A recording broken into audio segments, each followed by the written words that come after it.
I thought I was the example of health for my family and for everyone. You know, my family always thought I was a little bit woo-woo when it came to health. And then look at me, I'm starting to have symptoms and I'm starting to break down. Would you say like I'm healed? Yeah. How? Throughout the whole process, I was so optimistic. Like I knew I was going to heal. And I think that's the superpower. What would you tell someone who's going through that moment that you went through when you were 19? I had to really stand strong and know I see the vision. My vision is louder than my fear. I can see it. It's like goosebumps all over my body. If I can see it in my mind, I can hold it in my hands. There you go. Sometimes we think we have to be super smart and super skilled, when actually you just have to be. Thank you for making it all the way and celebrating the start of spring with me here. I'm sure, I had a lot of fun doing research in terms of, I always stalk my guests. See their transformations, and I saw a lot of things that we have in common. Mm-hmm. Same zodiac sign, by the way, both Geminis. Yes. And obviously Bali, but also some other stories, I'm sure. We're going to speak about it later. But before I want to get started, before we get to your current life, I would like to ask you, what was it like for you to grow up? If I would have been a fly in your head when you were a child, pick a number that comes up. 5. 5? Yes. It's funny because I also always say 5. 5 is my favorite number. I've been actually obsessed with the number 5 since I was young. And I think it's because we were 5 in my family. But I always loved the color 5 because fun fact about me is I mix colors and numbers. And you just did. Yeah. And so for me, 5 is orange, and orange is my favorite color. Oh. So yeah, it's Wild. kind of a random fact. Is synesthesia. It's when you mix different like senses together. So for me, it's like some people have it with sounds and colors. Yeah, some people also have it with directions. Yeah, I guess. Right? Yeah, I was sitting in a taxi yesterday, and he was like pointing left, but he meant right. So it's like, maybe. I don't know if that's what it is. Sure. Yeah, so how I grew up. Actually, I grew up in London in a very loving family, and very loving parents, 2 siblings, older brother, younger brother. Grew up in London in a nice house with like hardworking dad. My mum, such a kind, giving woman. Like I, especially recently, I've realized how lucky I was. Like really beautiful, loving, tight family. Of course, when you grow up as a teenager, you kind of hate your family and you just want to be on your own and kind of rebellious. But yeah, now looking back, I'm really grateful. There was one thing in my family, I think, that made things a little bit more difficult, was my little brother's disabled. So I think, thank God my family was so tight and so loving, because that was something that was very difficult to grow up with, I think. Having, like your brother struggling to fit in, a lot of... it takes longer for him to understand things and to even going to school. He went to a normal school, but then now he's like in a special school. And my mum couldn't go to work because she had to take care of him. And my dad, overworking because there's lots of bills that come with, putting him into the right schools, having the right therapies and everything. So I think that growing up, that really shaped me. If you're asking like, what was it like being like a little fly, I would say like I've always felt so much love in my family, but I think there was also a lot of grief of what could have been, and also a lot of anxiety and stress that is completely out of anyone's control. But I think as children, you really absorb that. Like you can't help it, And so I think you grow up kind of in that energy of love, but like also sadness in a way. And I think that really shaped me as a person. It made me really hardworking. It made me very independent. I didn't want to add weight or burden to my family's existing problems. It made me very good student. I was very like the model child, like quiet and good grades and hardworking. I loved school. It's funny because I know, like, from previous interviews, like, for you, it was, like, the opposite, right? Mm-hmm. Yeah, school wasn't the most fun time, I would say. I was heavily bullied and not really... People always think that when they see me nowadays. Like, I was the popular boy with all the girls and, good grades. And I really wasn't. Yeah. Yeah, I was the boy being bullied, never had his homework. It shifted at some point. But I love what you just did, which is you are finding positive meaning in, challenges that came up. You like it. Always. Yeah, because I think when it happens multiple times and you have different challenges in your life, you always look back eventually on the time, and then you look at where you are now, and then you see, oh my God, of course it had to happen this way. And I really believe you grow up from discomfort. Like, you can't grow from comfort. Mm-hmm. So as someone, and I know you're probably the same, like as someone that's very growth oriented, I embrace like the challenges. I'm low-key excited, in a way. It's like, okay, well, there's something to learn from this. And of course, I don't want to always be in challenging times, but I know it's kind of exciting sometimes when you're breaking down, because then there's the breakthrough. Yeah, I know what you mean. It's like almost... I'm very excited to connect the dots looking backwards. Mm-hmm. Like, why is this happening? In a positive way, because when you are in the midst of it, you're like, oh my gosh. But then, I don't know how it is for you, but the older I get, the more I realize, like, so often those negative moments turned out to be some of the best moments of my life. Yeah. There was this one time I remember this rejection.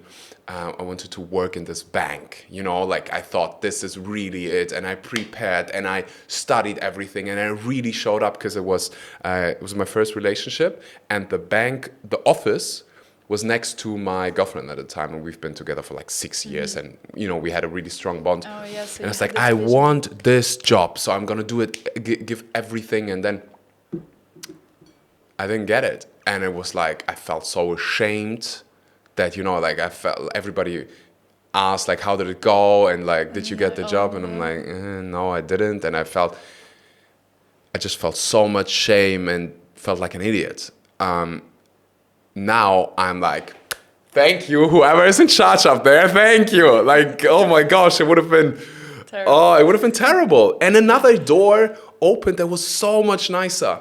So much better. And I got that's the funny part of the story. I got a job in a different, it was not banking, it was insurance space, even closer to her. Oh, wow. Right? It was like, wow. But it's like walking with a certain attitude through life, of like life always happens for me, even when it looks like shit. Yeah. I mean, it's hard when you're in it. 100%. But then you can learn to embrace it a little bit more every single time. Yeah. And then I think it doesn't happen as much as you learn to kind of know what's best for you, what's not best for you. Yeah. Like, I think it helps you strengthen your intuition. Yeah, you just said something that I see often, as a response from people when I say something like, life happens for you, not to you. They're like, yeah, but right now I'm going through this. I'm going through this breakup. I'm going through... I have cancer, or my mom has cancer. I'm going through a challenging time. Based on the research I did on you, I know your life has not always been easy for you. So maybe if you want to share that part of the story, because I think right now, if I would watch your content online, you see this healthy, vibrant woman who's has her own successful business, who's going for it. But then I saw the transformation. Like, you have a couple of stories where you have the old you and then the current version. I'm like, how is this the same person? Like, I'll put it somewhere here right now. You can see it. I'm like, are you gonna be kidding me? So maybe let us in that transformation, and also how maybe we can do it right now, connecting the dots. Like, how has your health journey maybe even served you? But back then it was, I assume, really hard and challenging. Yeah. Well, so my childhood was great. I was good at school, and then what happened is that I was going to French school in London, because I'm half French, half English, and then I applied to university, went to university in London, again always working hard. I was overdoing, I think, looking back. I was waking up, going to the gym every single morning, running like societies at my university, writing dissertations, going to all the lectures and all the classes, cycling from university back to my home. I was in a relationship as well at the time, and we were very much always together. I didn't have much time for my own inner reflection and my own self-care and everything, and then I would go to bed at like 1 a.m. and then it was like repeat. And I was also living with toxic people.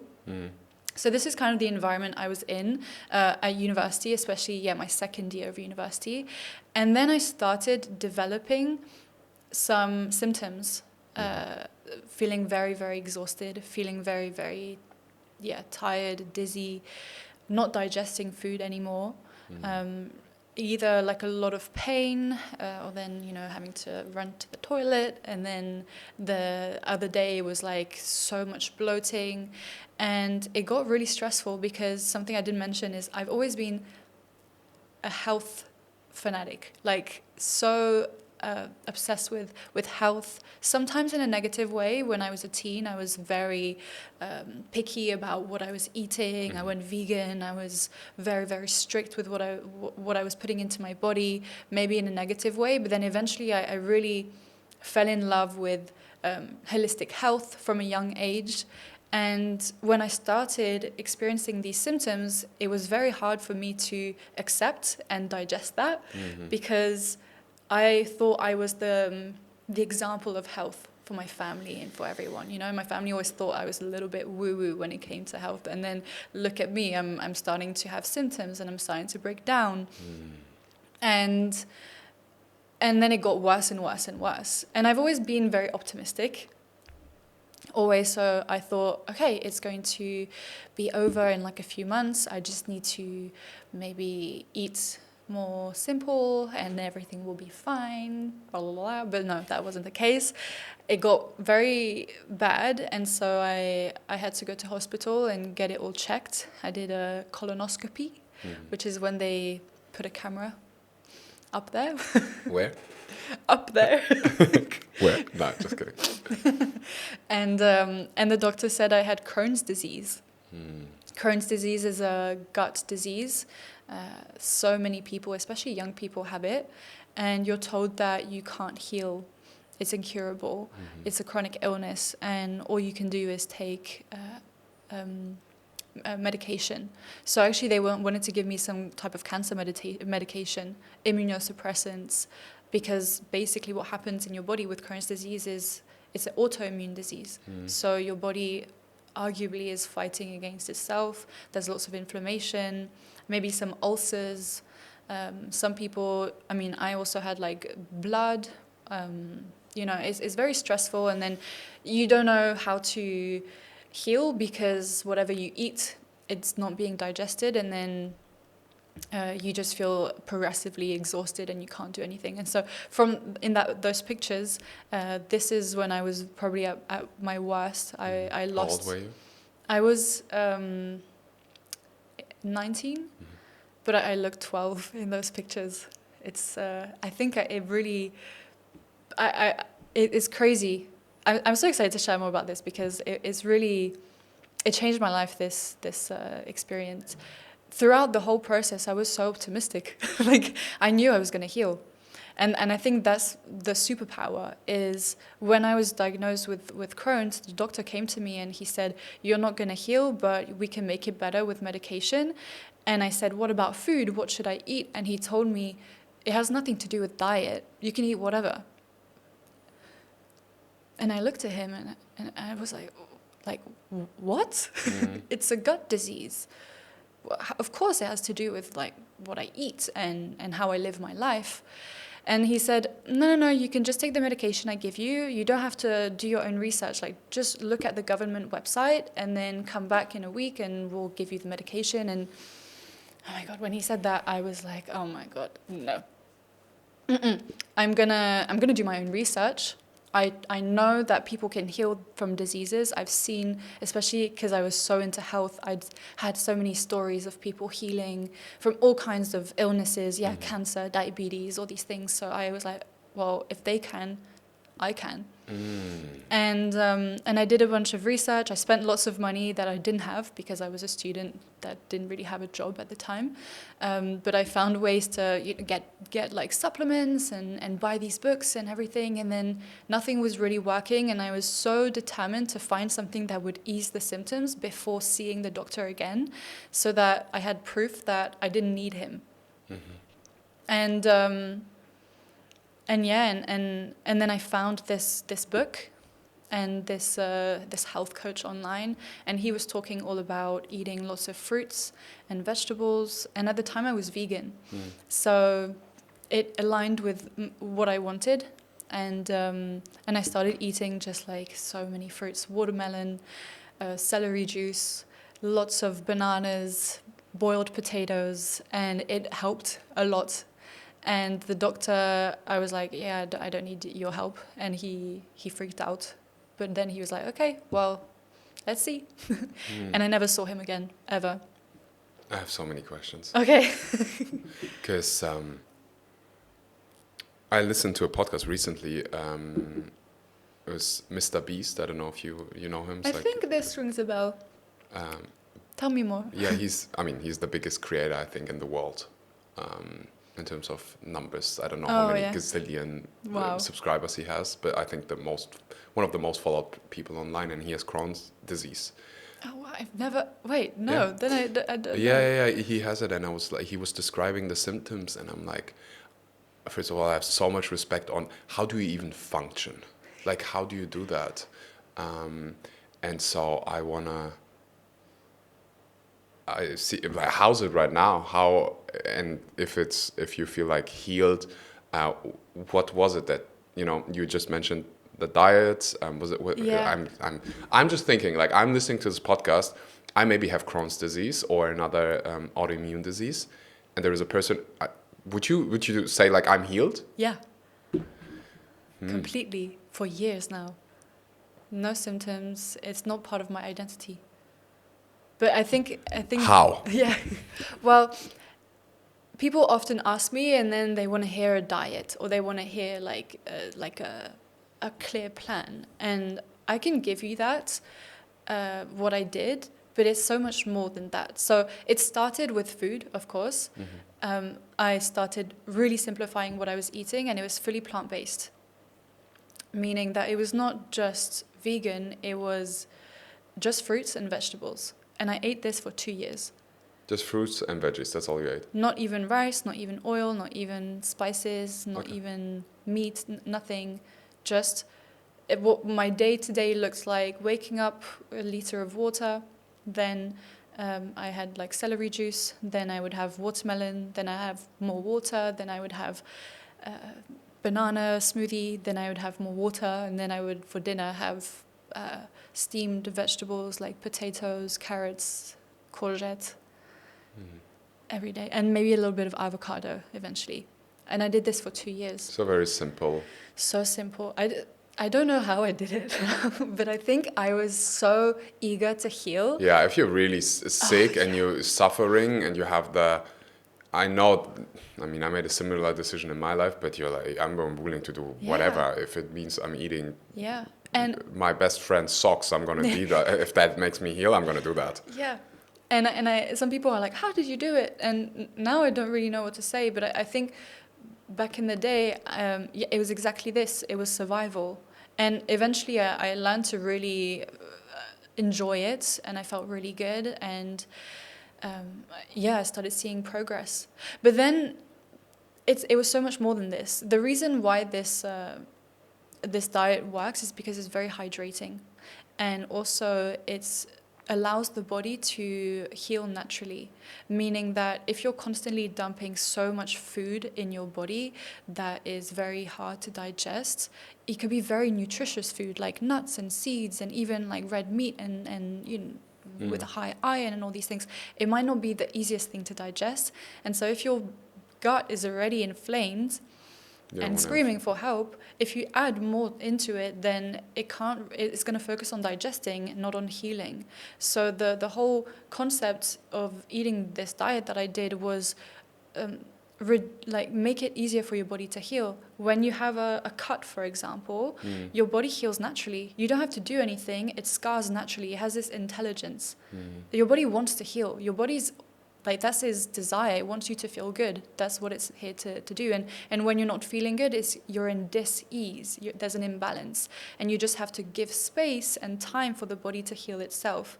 And so if you have a cut and you're always scratching it, it's not going to heal because you're always in the way. And it's the same with if you're eating the wrong foods and not allowing your body to naturally scar, naturally heal, then it's going to delay things so much more. So that's why fasting works. But for me, I could never do fasting. I think I was too weak, and also I don't have the willpower to fast. So yeah, that's what I did. What would you tell someone who's going through that moment that you went through when you were 19? What would you tell Mr. Beast? Because he, like, when I listen to that, he is on this medication that you mentioned earlier. He would talk about, you know, getting sick all the time because I think it suppresses your immune system, the medication. And I was like, there must be, what's the alternative? So me hearing this, you just being that story is going to empower so many people to believe in healing and to, well, the first step I would think or I would suggest is, okay, what can we do right now to like make it even a bit better? And so when, you know, I saw his case, and I don't want to, you know, it's not, I don't want to judge. I would just open the conversation about like, okay, how can we make it better right now? And what makes it worse? And let's stop the things, consuming the things that make it worse. Yeah. So it seems like a lot of traveling, a lot of different time zones, they make the symptoms worse. So we need to be aware of that.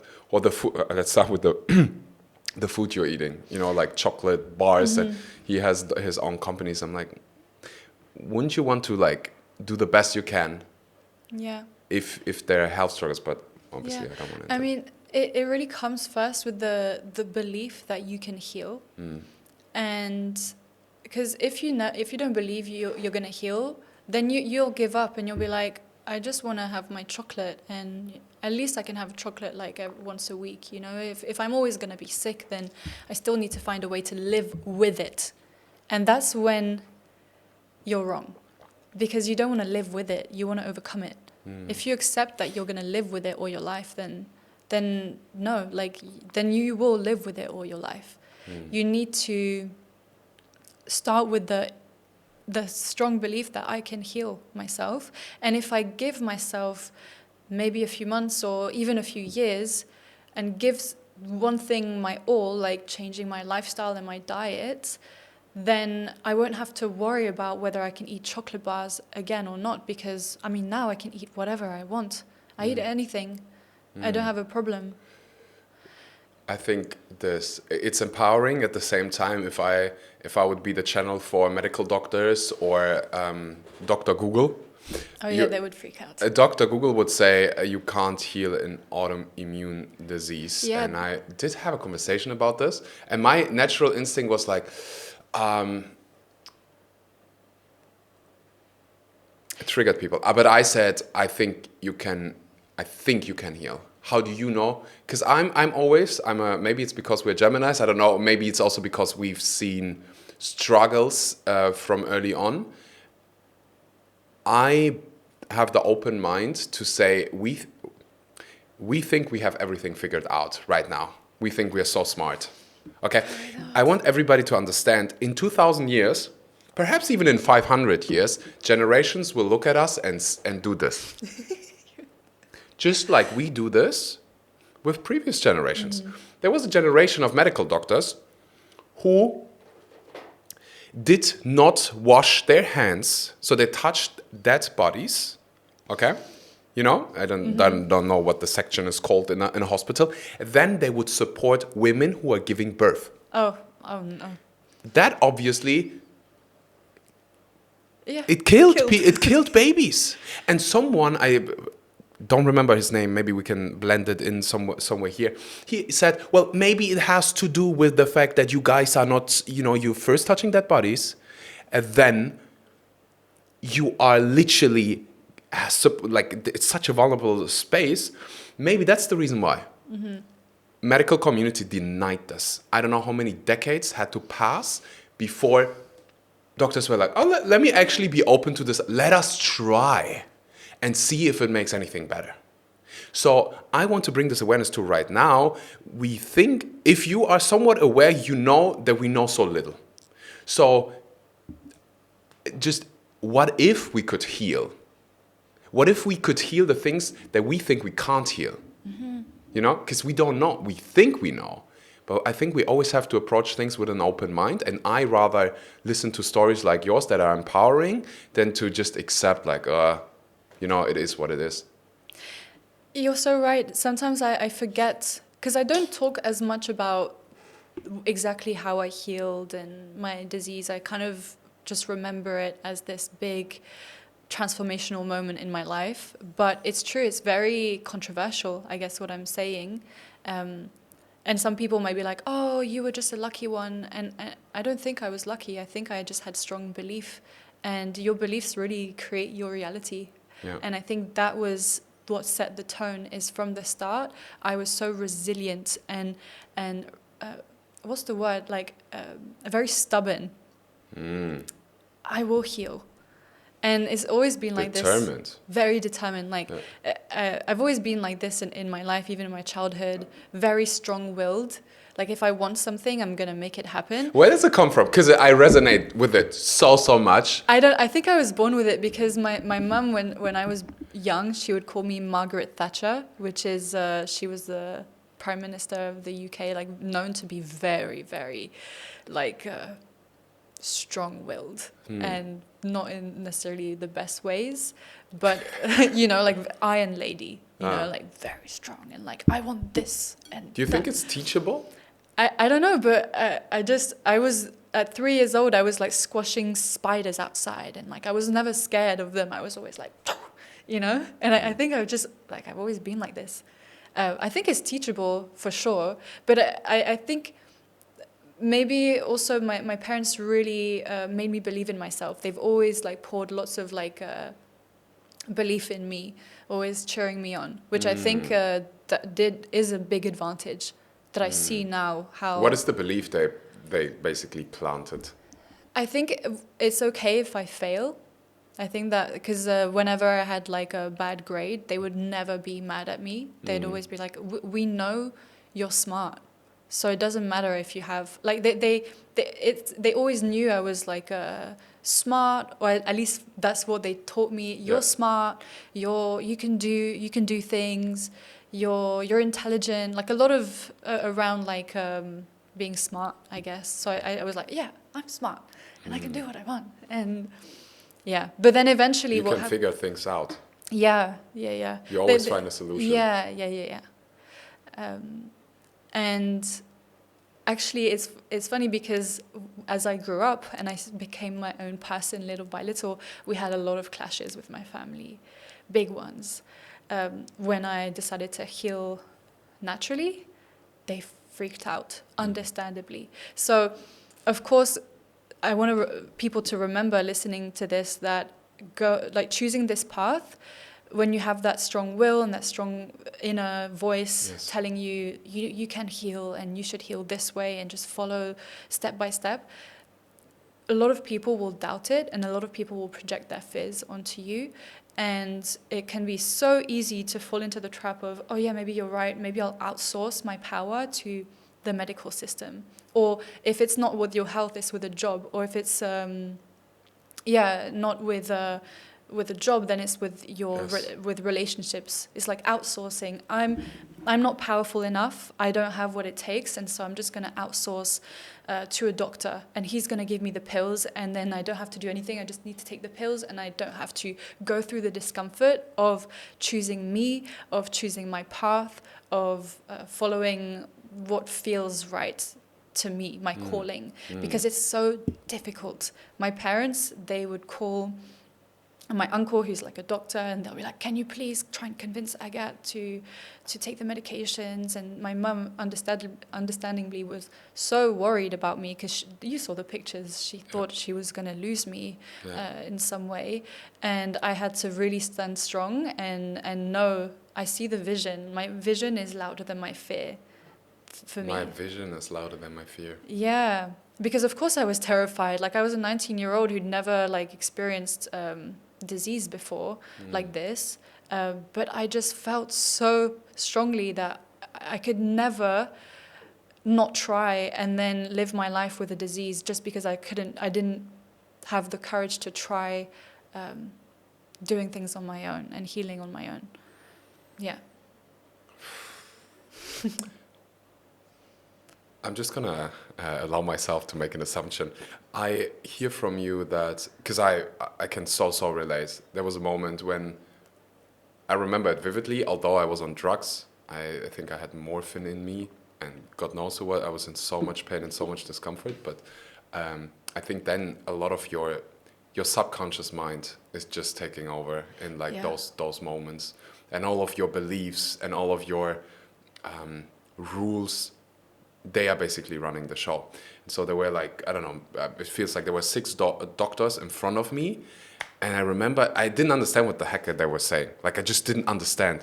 But I remember asking my partner at the time, Mariana, I'm like, why are they acting so seriously? What's going on? They act as if I'm going to die. And she never told me, she didn't tell me in the moment. But they told her he's going to die, that I was going to die in a week. In that moment, there was an ingrained belief, now that I'm reflecting, there was an ingrained belief when all of this happened that I will figure it out. Like I always did. And so later on, I was like, where did I get this? How did I not just listen and say, okay? And I think it was a lot of my childhood and my father, actually. We didn't have a good relationship growing up, but he always showed me and also believed in me that I can figure it out, that I can handle it. Mm-hmm. I've just had, while we were speaking, I had this scene in my head that maybe is a little controversial for people, and they were a bad parenting. But there was this moment with my neighbor. I was maybe 5 or 6, and the neighbor was 14, 15, and he was on top of me, and he was poking me, not super violent, but mm-hmm. I felt in so much discomfort, and I could see my father from the window seeing that. And I was like, why isn't he doing anything? And he just gave me that look, and it felt like in his eyes it was like, you figure it out. Yeah. And I did figure it out. But that's I think this is a good thing that he did this in a way. I always say it's sad, if you would know the full story with my father and my relationship with him, it's it's sad, but the belief or the meaning I gave it is he had to play that role. He had to exactly do that, so that I could survive, so that I could, teach others and help others. Yeah. And I never thought about that. It just came while we were speaking that I should be really grateful for this. Yeah. Because it was my instinct then, just similar to you. I'm like, I don't care what you're going to tell me. I'm going to make it work. Yeah. I don't know how, but I'm going to make it. I have so much self-trust in my abilities that whatever comes my way, I'll figure it out. And it sounds like you have the... Yeah, and I think it also came, as I said earlier in the podcast, my childhood of having to take things on my own and do things on my own, because I never wanted to be a burden. And I think during that time, I was trying so hard to not be a source of stress for anyone. I got it. It's fine. I can take care of this. This was like my dialogue. Don't worry about me. Which is maybe a little bit sad, but also I think it served me in many great ways, because it taught me to be resourceful. Yes. And taught me to really listen to my gut. Camera's on 4K, so I hope you can see it. Can you see it? I can see it. It's like goosebumps all over my body, because this is something I think for most people new. They talk about their childhood trauma, and they believe it should have not happened. And it's so controversial to say that. Yeah. I'm just asking, do you really? I had to ask myself that question. Do I really want to live my entire life like a victim? Like all of this happens, and life is so hard. Or do I find, like you just did, positive meaning even in those? Like, how did it shape me into a great man, or in your case, into a resilient, strong woman? I always say, like, challenges, traumas, they can build muscle. Doesn't mean that you deserved any of this. I believe everyone is born with their own karma, and it can be very harsh, because of course some people are born in very difficult situations with very bad cards handed to them. But I trust that that's the lesson, that it's there to teach them the necessary lessons that they're meant to learn in this life. So they can grow. Yeah. So they can serve. Yeah. I 100% agree. Like, even I think of my parents. It's difficult cards that they've been handled with my brother, and it's so hard sometimes to see them fight whatever they're fighting for, like, his rights and everything. But I'm like, they're learning what they're meant to learn in this lifetime, and I'm me witnessing them is also my lesson. Like, being there, I've learned so much from it. Like, not to judge people, to allow myself to be super authentic, understand, like, the weirdness of humans. We're also unique and weird in our own way. Not be so, like, comparing and like this. Like, I don't like this. I was not. I don't know if you hear the podcast, you can't see what I was doing, but as in, like, being a bit up yourself. Like, I don't vibe with that, because I like respecting everyone and who they are and what they're up to in life, and their own journeys. And I just love the human experience. Like, it's so interesting. Yeah. I want to do a good job in representing the people who were diagnosed with something they think they can't heal, or that they've been told they can't heal, whether that's people with Crohn's disease or other things. In your case, so you mentioned the diet part. There's so many other parts. You mentioned a book. Can we share the name of the book? It's called Self-Healing Colitis and Crohn's by Dr. David Klein with a K. Yeah. But what he teaches is this general diet that I think can be applied to most autoimmune diseases. It's very similar to medical medium. I don't know if you've heard of medical medium, but medical medium is more like modern. Actually, what he teaches has existed for a very long time, and Dr. David Klein and his book teaches a lot of what medical medium has kind of like marketed, I would say, on Instagram. Understood. So that was the diet part. I don't eat this way anymore. I've had friends try this diet having a gut disease, and it didn't really work with them. And so that's why it also opened my mind to the fact that diet is not the only thing, because what worked for me diet-wise doesn't necessarily work for everyone. And that was hard to wrap my head around, because I was so like convinced, okay, this works for me, so then it works for everyone, because we all have the same body and we don't. But I think what affects us the most is our beliefs. And so for me, my whole journey healing, when people ask me what it was of course the diet. It was water. And I can talk a bit more about my journey with water, which is now like my business. But also emotional healing. I as soon as I was diagnosed, a month after I was diagnosed, I moved to Australia as a student, which was also a very bold move. And my family freaked out because they were like, you're sick?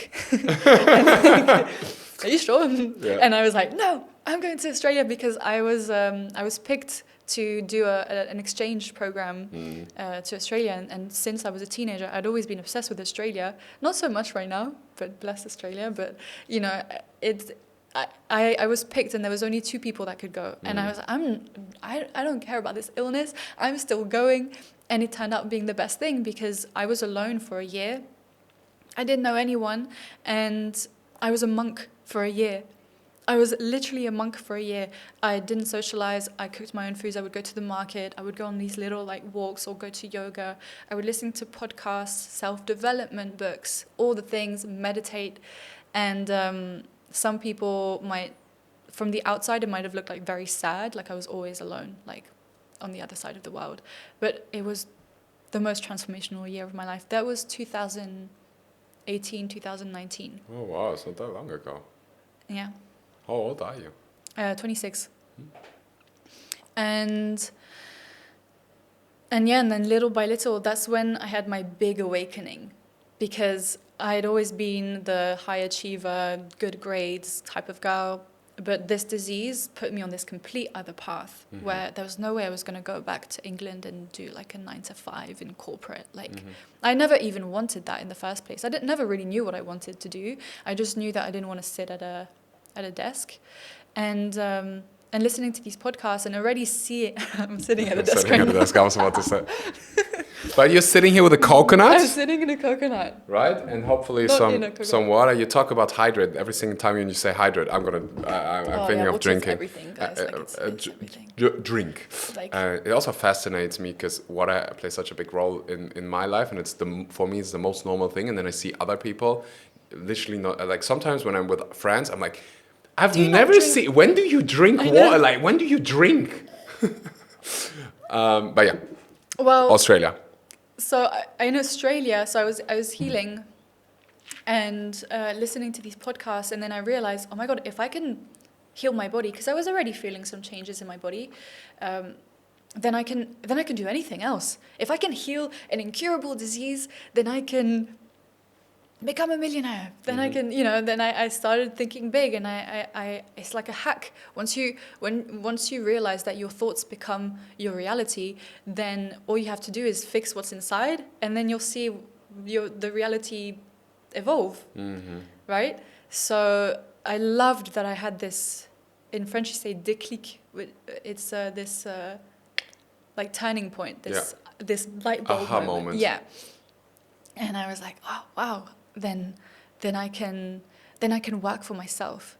Then I don't have to do like the normal conventional life. I can literally just be a blogger. And so I wanted to I wanted to be a health coach and a travel blogger. I remember writing this down in my journal and making like vision boards, and this is what I'm going to be doing. And then so I started opening my mind up to this, and I also at the time went to Bali as well, which was kind of outside of my comfort zone because I was sick. But Bali was so close to Australia. So I was like, I need to go. Also because Bali is like where everyone heals and spiritual and all of this. So I went to Ubud and I did the yoga, and I met some other vegans. And I'm not vegan anymore actually, but at the time this was what was so real for me. Yeah. And I met all these people working online and living my dream life. And for so long, I was the one believing that in order to work online, because at the time it was still a little bit unconventional working online in 2018, 19, I realized that normal people, they were just normal people working online. They were people like you and me.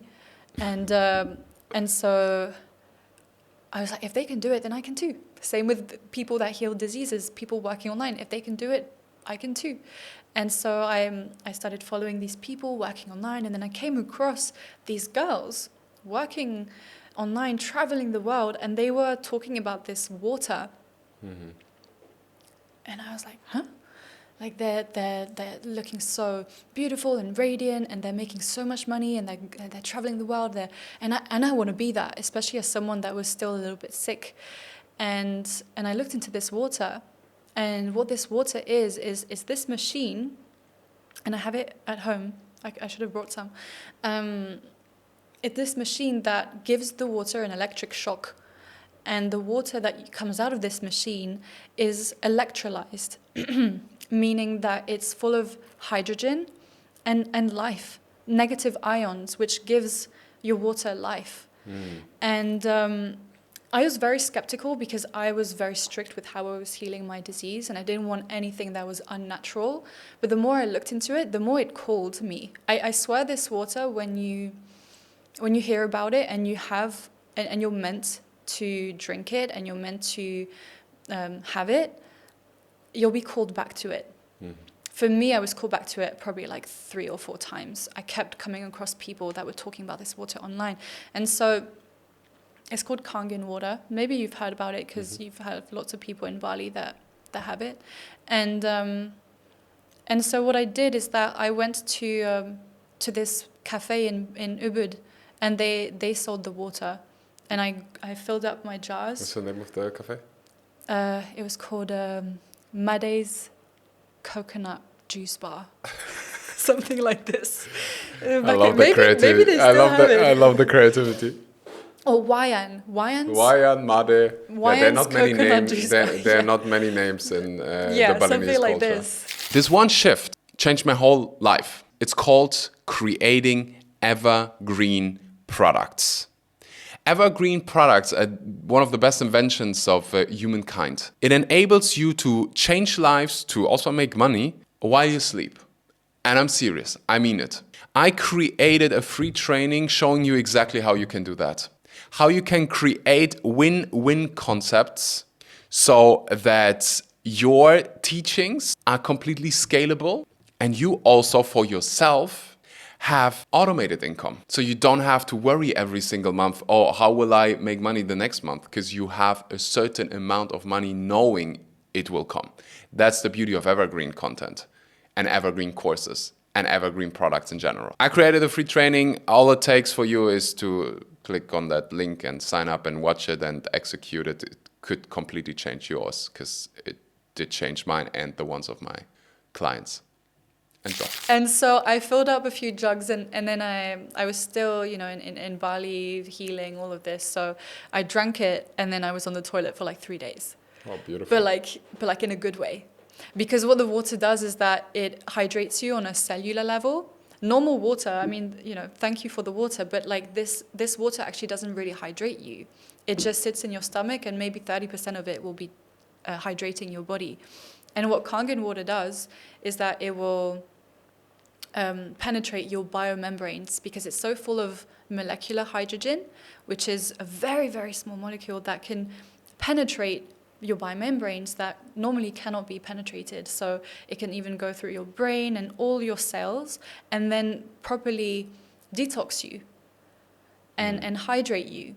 And so people, when they start drinking it, maybe need to pee a lot more, be on the toilet more, they'll have migraines, because it's just moving a lot of gunk that's in your body that has not really had the chance to be detoxed. So I started drinking this water, and I was mesmerized by it, and I wanted one, but these machines are quite expensive. And I was like, okay, I'm going to save up for one. And then the more I looked into it, what these girls actually did is that they were affiliates for this machine. So the way that they were, I guess, living this lifestyle was they were affiliated with a company that is actually a Japanese company that has existed for like 50 years in Okinawa, in like this blue zone in Japan. And they've been creating these machines for so many years. And then they developed this affiliate program where you can be a distributor. And that means you can make money by sharing the products like an affiliate does. So whenever, you know, you're an influencer, let's say, and you're sharing a link to this shampoo, then maybe if someone buys it, then you'll get like $20 or something. It's the same concept, but here it's on a larger scale and bigger scale, because the products are more expensive. They're high ticket products because they're medical products. And so people make money this way. And so for me, I was like, well, this is what I'm looking for. I'm in love with this water. I want to help people's health, and I want to live on my own terms. So I realized, why not affiliate with this product and share about it online? And then if people want to buy it, then I help their health, because then they're equipped with the best water in the world, and that can heal them. I mean, you can't you're not allowed to say it heals you, just like, you know, but that's going to elevate their health, and that's going to hydrate them for decades. And at the same time, I can earn an income, and I can do this from anywhere. So this is actually how my whole transition from like illness to my life now, connecting the dots. This was my healing journey that turned into my business. And if I didn't have Crohn's, I wouldn't be here today, living in Bali, working for myself, and I wouldn't have my purpose, which is to help people heal and also, find freedom, find wealth, find health.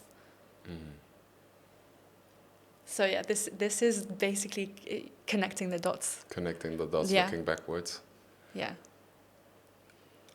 So I like to do one of my favorite questions to ask everybody who's listening, and maybe you. I think I just got your answer, but one of my favorite questions is, what is one decision that you took that changed everything? And if you would have not made that decision, life would be completely different. Well, it was starting my business with Kangen water, because that's another thing that healed me. A lot of people ask me how I healed with my diet and all of this, but I think you could eat the best diet and do some meditation every morning, but then if you're clocking into a job that you hate, you might not heal, because you're pouring all your life force energy into something that you're not passionate about. And for me, because it was a big investment, buying my machine and starting my business and starting this whole journey of posting online, and it was terrifying and it was costly, and there were so many parts of me that didn't want to do it and just wanted to go back home and get a stable job. But then I knew that I had to listen to my intuition, otherwise I was just going to get sicker. I just knew in my gut, if you go back and live this normal life, you're just going to get sicker. It's going to come back, because it came from that. So taking that leap, I actually got like a loan, credit card and everything. I started my business. I think a lot of people, they just, you know, they make crazy decisions like this, like with a point of no return. Like they invest a large sum of money, and then they can't go back. And so you're kind of forced to really follow through, and you at least you don't have the decision fatigue of, oh, I could always go back to this life, or I could always do this. No, like there's no other way but this. So you have no plan B mindset? Yeah. I just gave it my all, and so I found the water, and then I was still traveling, still living in Australia, and then as soon as I moved back to England, after my year was over in Australia, I took out a credit card and I invested, and then started my business, you know, with the trainings and all I needed to start this water business that people are still so confused about. And I can imagine also a lot of judgment. Oh my God. So that was a whole other wave of judgment. Yeah, no, I can see that. I know so little about Kangen water and all of this that I don't allow myself a judgment, because I don't know. But I can imagine there are a lot of people who would say, what? And they would say, so, okay, they have a huge benefit in selling this machine. So are you selling this machine because you believe in it? Or are you selling this machine because you make money from it? I appreciate you talking so openly about it. And if I know this is how most industries work. Like if you work in insurance, they have products, they get a commission based on the product they're selling. You have a house, you sell a house. But of course, you also get paid for selling the house. So it's so many industries that are very common are based on the same concept. Yeah. So as long as the product, as long as the house, as long as the machine is beneficial, it's not necessarily something bad. I have the same thing with people. Friends of mine work in network marketing, and there's the same thing, like, it's all a scam and this and that. I'm like, if you really think about we have to look at the thing in itself, because if the product is great, then it's a win-win concept. What you just described reminded me of Ikigai, because you were mentioning Okinawa. Yeah. That's where it originates from, actually, the concept of Ikigai. Yeah. Something you're good at, something you can be paid for, something the world needs, and something I forgot. I think it's just these three. Just three? For some reason, so. I have four in my head. Maybe right now. Maybe the middle, the fourth one is Ikigai. Maybe the person who's editing this, please put something, put that thing up there. So those were my thoughts. But how is it for you? How are you dealing with that? Well, how do you deal with the voices, the judgment? I got so much when I started, because I guess I started very excited. I was like, oh my God, this sounds perfect. Like, this water's insane. And I can not only help people, but also help myself. And I think that was the energy I went into it with. And then, of course, like any business, you get you start excited, and then you have this period of self-doubt, people criticizing you. Phase one. You know, and then that's the hardest part, where you really have to push through. And it was actually a very difficult time in my life, because there was just so much judgment. People were like, oh, are you scamming people? Like, what is this water? Why is it so expensive? And I think, first of all, why do we think it's bad to be paid for sharing something we love? Like, we do it every day. We're always talking about this cafe that we went to, or this shampoo that we love. You're literally selling other people's products, just not getting paid for it every single day. So what's the problem with getting paid for selling something that is so transformational?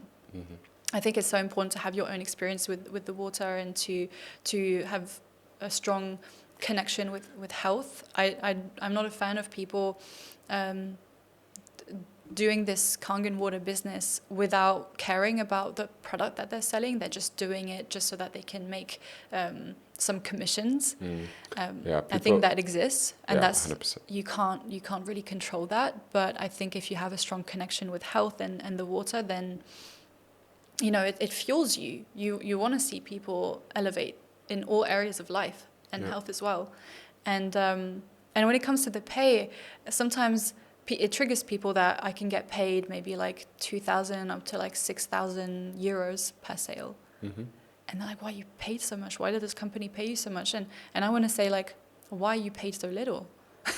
Like, I work hard to make this money. The company doesn't have any marketing, doesn't have like a marketing agency. They just pay normal people that have the products, that enjoy the products, and that share their experience with it. That's their marketing. It's real people doing the marketing. And so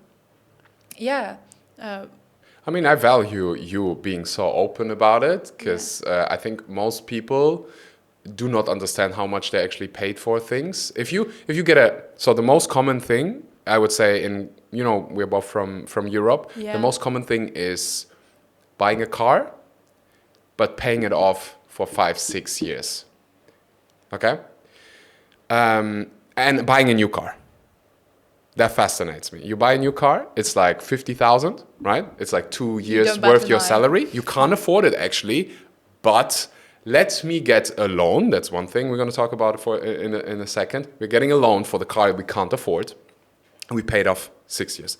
But I want to, the moment you buy this new car and you put your key in, it loses usually 20 to 30% of the value. I'm like, so this car was just worth 50,000. I put my key in there. If I would sell it now, I just lost thousands. Yeah. I'm like, why wouldn't I just buy a car secondhand if there's so many cars? Yeah. Like that for me is very expensive, right? I don't have to do, like it doesn't matter how wealthy I am, I can buy a new car, but there are already so many cars. And for some reason, still people who really need to buy the new one. So I'm just going to say thank you. It's being smart. But this is a massive commission someone is paying, right? And then the bank thing, it just shows you what you just described. Someone is buying this car, getting a loan. I think most people don't understand how much commission they pay for the car, right? Or how much commission they pay for the house. And so it's not necessarily something bad. You just need to be aware so you can make your own decisions. I just wanted to mention that because I think it's the most normal thing in society. But then when people invest into their health, onto a retreat, like, oh my gosh, it's so expensive. I'm like, honey, there are other things that are very expensive. Yeah. Like, let's start with the car you just bought. But I think it's redefining like what is expensive. It's more like what's valuable, because I mean, people spend hundreds of thousands in traditional education or buying cars or buying a house. A wedding. A wedding. Yeah, I'm not judging. Yet I'm going to judge. I'm just saying I find it very interesting, fascinating. Yes. That someone puts, like a person makes 30, 50,000. I had this case recently. 30 to 40,000 average salary, I would say, in many European countries. His wedding costs exactly that much. I'm like, wow. I mean, you invest in what you value. So for them, maybe this is like something that is top priority. But I think for me, it's if I don't have a problem with investing if it's going to multiply. Yes. Or add value to my life long term. So of course, I have no interest in buying a car. I can get I can get taxis and Ubers and whatever. I don't even have a license. Driver's license is okay.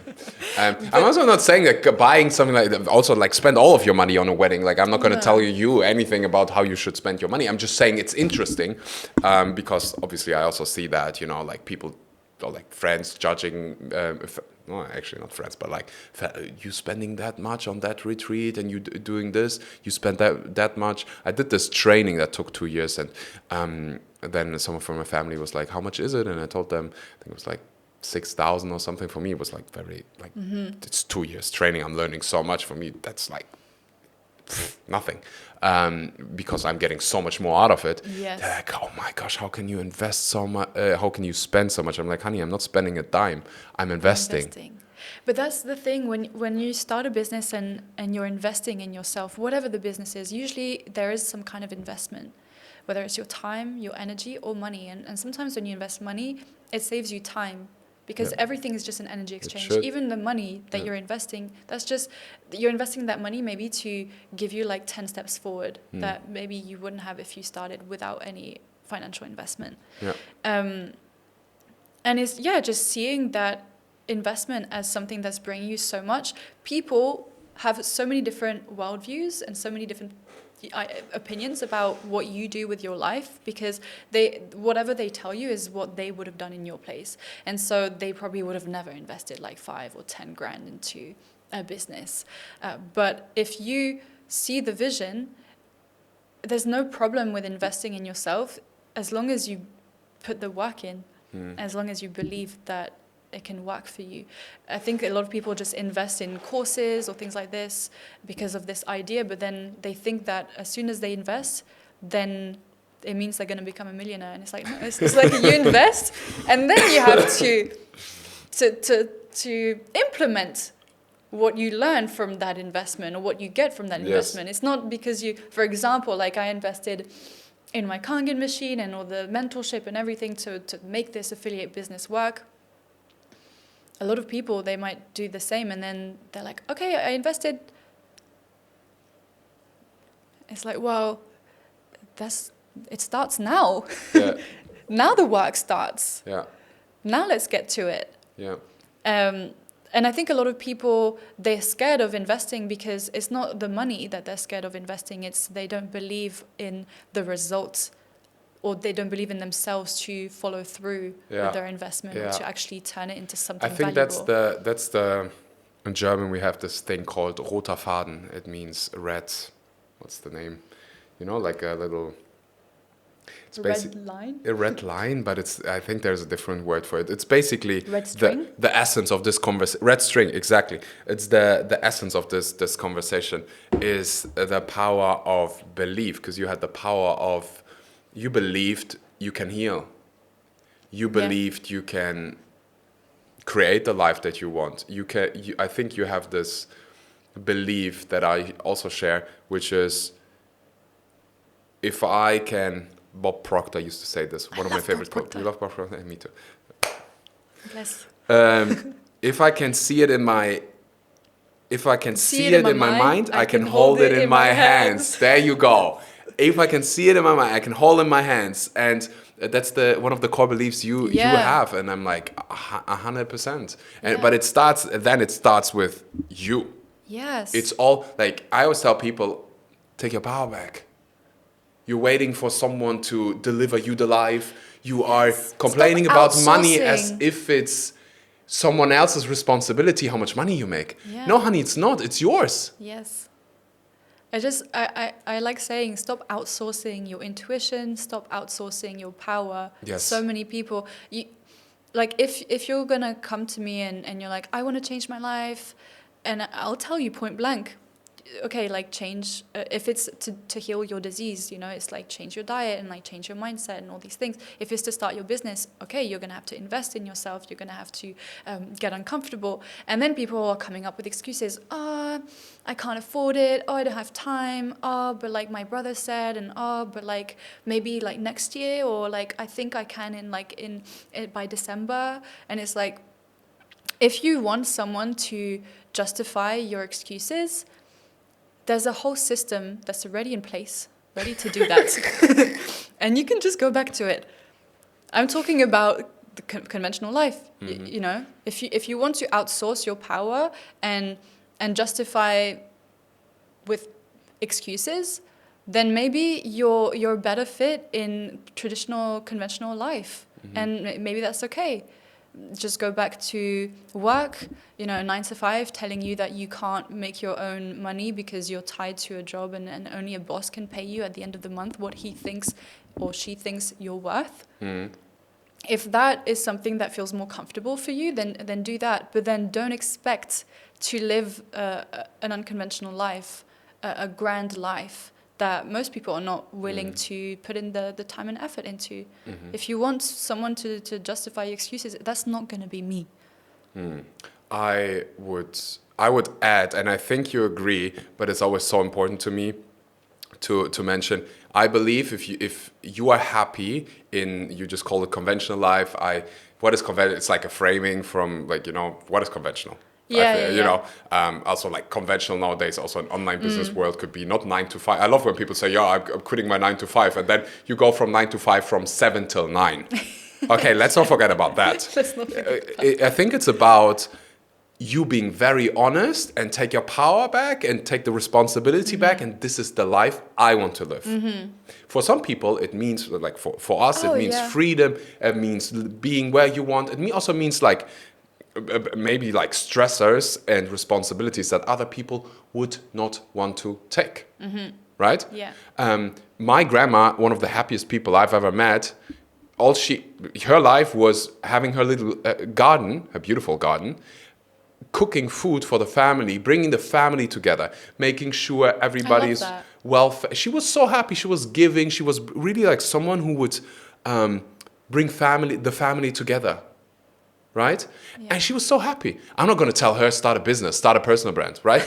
But I just want to, I think that's the intention you have as well. Like, of course. Create the life that you want to live. Yeah. I remember back in the day, my therapist, he asked me if you had to summarize what your purpose is in like one sentence, what would you say? And we came to the conclusion that for me it's to awaken my community. Yeah. So by that I mean just what fuels me is I hate seeing, especially women, because I work mostly with women, disempowered and just living in victimhood or living completely, outsourcing their power without realizing that they are literally born with so much power and value and worth and creative power over their life. 100%. And so, and of course, like the 9-to-5 life, that is for a lot of people. And in a way, I'm glad this system exists, because then it provides this like safety for some people. For me, it's like an illusion of safety. I don't really believe it's the safest way to go, because, you know, you can be fired any moment and whatever. But it works for a lot of people. I remember my ex, that's one of the reasons why we broke up, is because he didn't believe in this whole like entrepreneurial, think big, Delulu life. He was wanting to have a 9-to-5 and get a stable income, and you know, and that works. I don't know what he does now, but like I feel like that's probably what served him. But I know that there's a lot of people listening that have this entrepreneurial mindset, and I think the podcast is for you, like people that you know, have big dreams, but they just let them be, or let their fears be louder than their dreams instead of their dreams louder than their fears. Yeah, I want that people really take that power back, just like you just said it. I completely agree. We were all born with this power and the control of our thoughts, over our actions, response. You know, you don't have to be a victim of societal norms. Nowadays, like if you have the ability to listen to this podcast right now, you need to understand you have more power right now in your hands every day than most presidents had 20, 30 years ago. Like the access to information that you have, 100%. Mamma mia. So just be aware, you're not one of my favorite sayings is, you're not a stone, you can change. Like how, I would be, if you don't have anything to be grateful for, let's start with the fact that you're not a stone or you're not a tree that has been, you know, you can change, you can evolve, you can move to a different country, you can do so many things, but the first step is really saying, I am responsible for my 100%. thoughts, actions, emotions. Like I am in charge, I'm not a victim anymore, I'm the creator, and the best way to predict your future is to create it, and you're the person creating it. And that's so scary, but that's also so exciting, and you can choose how you want to see it, because people are like, oh my god, I'm responsible for my life. That's a lot of pressure, but then you can shift the rhetoric, and you can realize it's actually so exciting. 100%. Like, it's so exciting. You have creative freedom over your life. And some people might say, oh, that's so privileged to say, like, what about this and what about that? Like, I grew up with this situation, that situation. And I think you need to use other people that maybe grew up in similar circumstances with similar cards, and realize that there's a lot of people that manage to still overcome these obstacles and create their life. And I think maybe you just need some expanders, some role models. Yes. And also we're all equipped with a subconscious mind and a conscious mind. And if you understand the power of the subconscious mind and how by rewiring your belief system you can create a new reality, then it doesn't matter what your circumstances are. If you live by your circumstances, you're gonna recreate your circumstances. You have to think outside the box, whatever you've been given. Yeah, you said earlier, if it's one of those beliefs I noticed in you. I think it was, if they can, I can. I can. If Yeah. they can, I can. If they Yeah. can, I can. And I mean, I also agree with you. I had this conversation recently with someone who was complaining about money and how hard it was in their country. And I'm like, I can sit here and I can, if you want, I can just listen. And I can feel you and I can hold space for that. I also really care about you. So if you give me permission, I'd love to share honest feedback with you. Because I know what it's like to to have no money. I know what it's like to be sick. I know it's not that I'm like this picture perfect boy who was just gifted everything, and like people think I always have like and rich. People like to believe that. Yeah. Because so much easier. Then it just means like I had this faith and I cannot change. Exactly, and that frustrates me. I think that's what triggers me a lot in people. Yeah, I mean, I've just like accepted it. I'm like, whatever you want to believe, stay. I just hope that they'll have that like aha moment as well. Yeah. And I had that conversation, her complaining about money, right? And the country where she was growing up, it was in Europe, and I'm like, I just wonder what your reaction would be if I would share what you just told me with your iPhone 16 in your hands with people in Bangladesh, in the slums. I just wonder what they would say. And I would wonder what would change in your life if instead of living in this victimhood, you would start taking your power back, your responsibility back, because then you could do things, right? So we can use our fuel and thoughts on feeding the same old story, but aren't you tired of it? Or what would we think, what would we do if you would have to change it all? And if you complain about money, how could you make 20, 30,000 in the next 2-3 months? She's like, I'm like, have you ever asked, just with your iPhone 16, there's this thing called ChatGPT, artificial intelligence. Have you ever even asked? No. Have you ever even Googled? No. Have you ever even asked anybody who makes that much money what I could do? No. I'm like, I'm okay. So that's victimhood. Creator mode, like you just described it, would be to actually look for... I love creator mode. Yeah, creator mode. Ask people. Ask me. I can tell you immediately what I would do if I would have nothing. I then also don't get fancy. I'm like, I'm going to go. If I wouldn't have money, I would go probably to how do you call it? Winery? German accent. Go to Cape Town. Go to Australia, work on a farm. I don't give a shit. I would do that. I have no problem. I work 2-3 months. I know plenty of people. I had this couple once on my podcast. They're super famous now and popular and have millions of followers. Just don't forget that they worked in a... Winery. What a word. In a winery. And then saved up and then would build their brand. But people they just see picture perfect. No, they had to work for it. And so you have to, you get to work for it as well. But I think it's creator mode. Yes. If you would have one message for someone who's in victim mode. Snap out of it. I don't know. Okay, mic drop, let's see. I think it's just realizing how great life is, and also to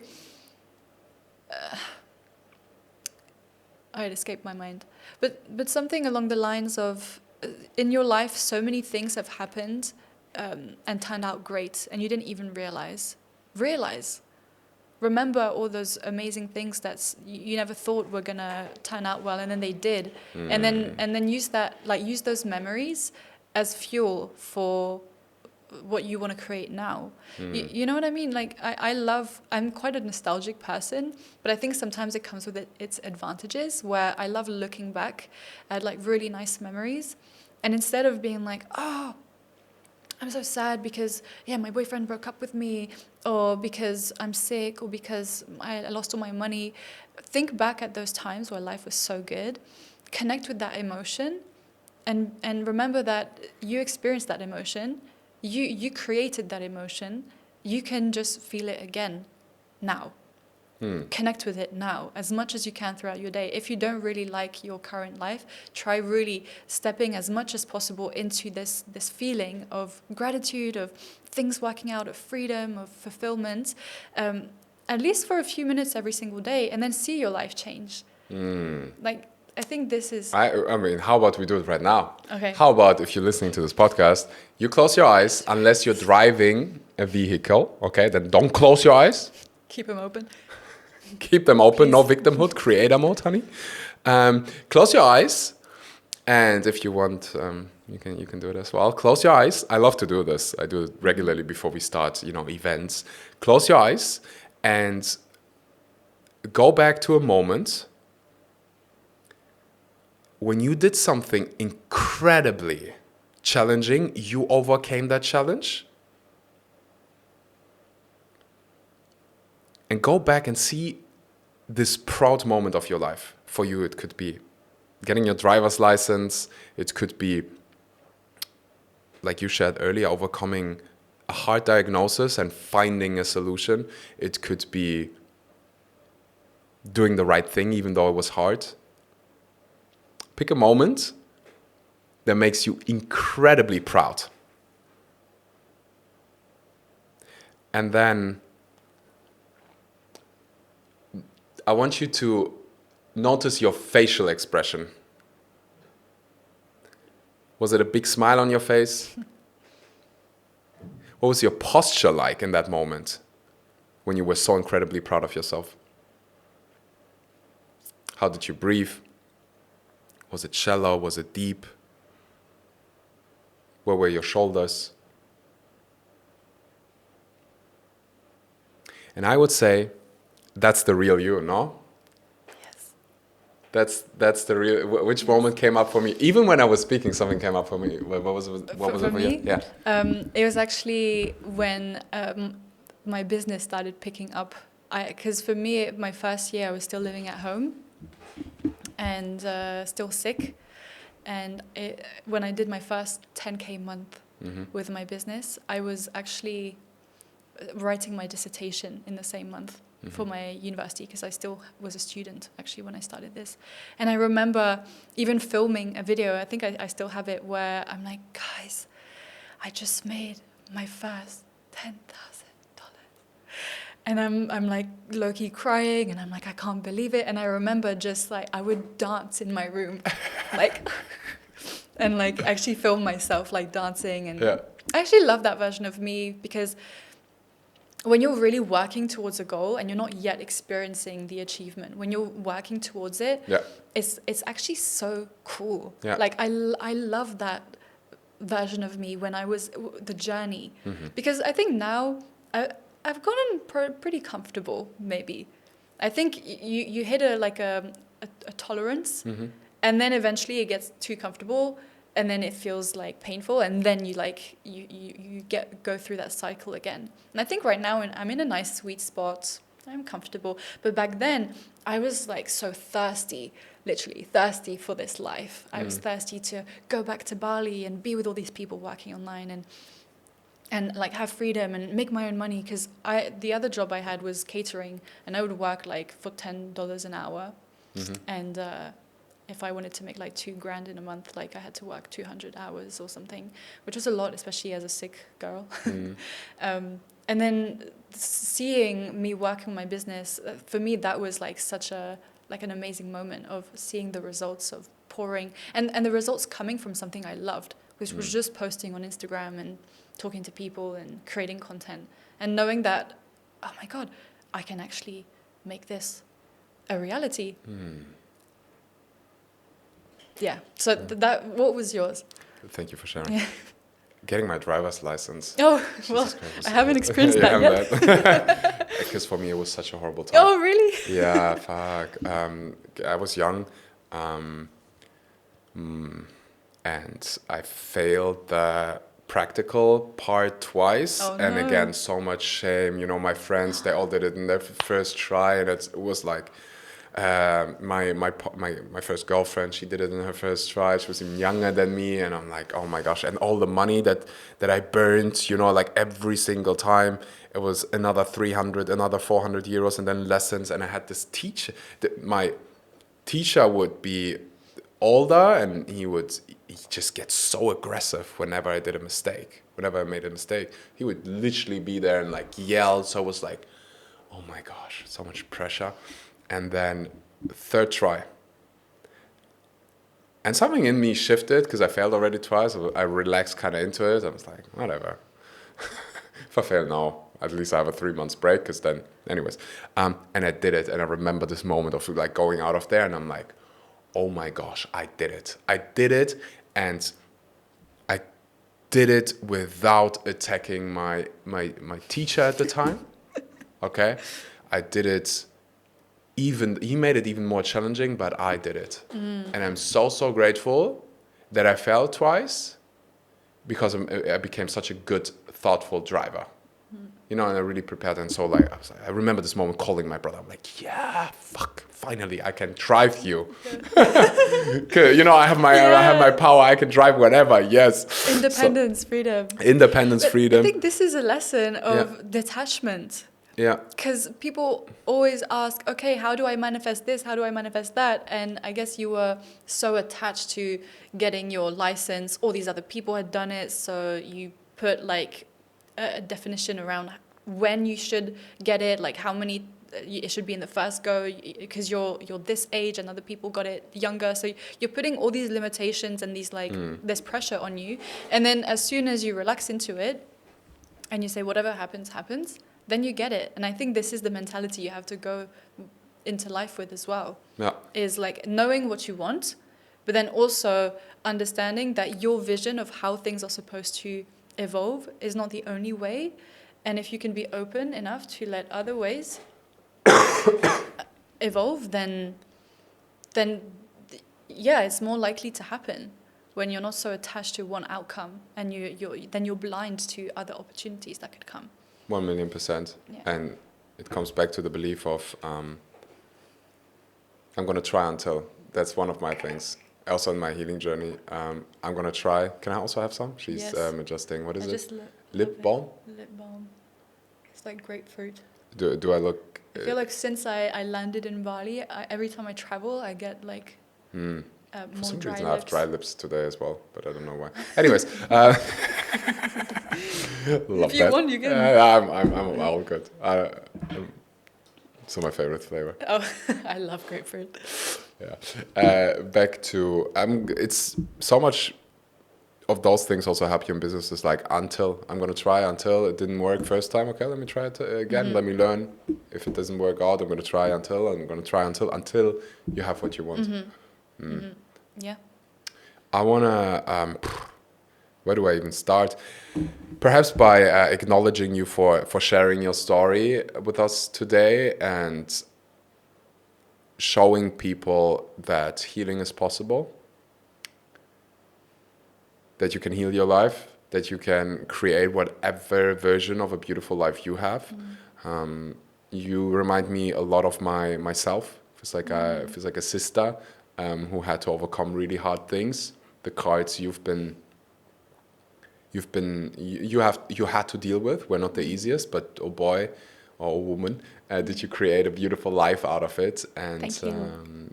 I want to acknowledge that, and I hope it inspires other people to sit down and take their power back and stand up for their dreams and their version of a beautiful life. And there was this sentence you wrote, I deeply resonated with it. It said, God rewards the bold. Yeah, God favors the bold. God favors the bold, the universe, whatever you believe in, the universe favors the bold. The people who take responsibility, the people who stand up for what's right, even when people criticize them for it. Yes. And I would say God favors you because you are the bold. Thank you. So yeah, I mean, I guess everyone here, who makes those big decisions is bold. And it's not that's not what I want to say. What I wanted to say is it's anyone can do this. Sometimes we think we have to be super smart and super skilled, when actually you just have to be bold. Mic drop. Yeah. There's some super successful rich people who are actually, you meet them and you're like, really? Well, you just have, I think a lot of the time is decision fatigue. Now we have so many different options of what to do today, what to do with our life, what to eat. And we have too many decisions to make that we get so slowed down because we wonder, is this the right choice? But when you commit to one decision, it removes all the other possibilities, and then you can actually focus and make something out of it. And then if it doesn't work out, you can always commit to something else. Mm-hmm. But it's by committing and being consistent with one thing, your healing, your business, your whatever, focusing on one thing, that's how something grows. You know, it's a seed, you need to water it for it to grow. If you're, you know, you have a little bit of water, which is your energy, and you're trying to water all these different seeds, then they're not going to grow as fast as if you really poured all of that water onto this one seed. And again, if it doesn't work out, then you would have learned incredible lessons that you wouldn't learn if you're always being stuck procrastinating because you're thinking of all these different options. Just go for it.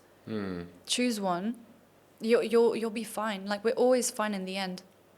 Think about it. You probably already took decisions before that were uncomfortable. Maybe they didn't always turn out very well, but you still learned something from it. You still ended up where you are now. I had a guest recently sitting here, and she said every decision I make is brilliant. Exactly. Because it always brings me forward. There's no failure. There's no just failure, there are lesson. only results. And so I made a decision. I was bold.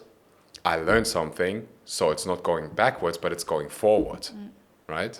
Yes. There was one thought, I think was, it's spring. You were talking about seeds. Oh, yes. Right? It's perfect time. So perfect time to end the episode and to plant a seed. Yes. Since it's the beginning of spring, what seed do you want to plant? Wow. Or you can reverse engineer and ask, what would I like to see? There's another word for it. I'm not a farmer, so I don't know, and I forgot. But anyways, at the beginning of the autumn, you reap the fruits. You reap whatever you planted, right? Yes. So what would you like to reap in the fall? And therefore, what do you have to plant in the spring? I genuinely just want to make more impact, reach more people, touch more lives, empower more women. A lot of my brand is for women, reminding them that they can be ambitious but also feminine and soft. And a lot of women are stuck either choosing ambition or softness and losing their power by just laying in the fields. Like, no, you can actually be feminine and also create incredible things. Yeah, 100%. That's also something that when you walked into the room, it's maybe, you see that color over there? Red means get the fuck out of here. Okay. But I was going to finish the thought. They missed the transition from yellow to blue.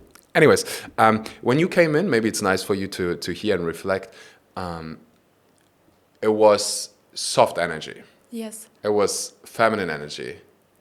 It was, although you have a business and you do your own thing, and I think you're very self-sufficient, at least that's my assumption, you still bring this femininity, and I like to give people, Thank you. to share that, and for people to understand, you can have both. It's not so black and white. That's what I want to remind women of. That's what this year is about. Yeah. Is showing them and helping them do that, make that happen. Yeah. Yeah. Thank you, by the way, for having me. Thank you for coming. Good. Thank you for joining. You give me a microphone and I will yap. Yap. I'm excited to hear you yapping in a couple of years and see what kind of seeds you've planted and where you are in life. And just want to say deep thank you. Big thank you from my side. Thank you too. Yeah, that was great. And right. Thank you for listening. I really hope you enjoyed today's episode, just as a little gift from our side, from my team, because you stayed until the end of this episode. 30 days of free Fire Within membership. I created the Fire Within membership to give you guys access to the tools that have changed my life, the lives of my clients, and give you also access to a community of like-minded people. We have guided breathwork sessions, guided meditations, guided visualization practices, really tools that enable you to create the life that you deserve and that you want. And it's one of the best things we have ever created. Hundreds of people, live events, sessions that will blow your mind. 30 days for free. You will find the link in the description. Thank you so much, and until next time.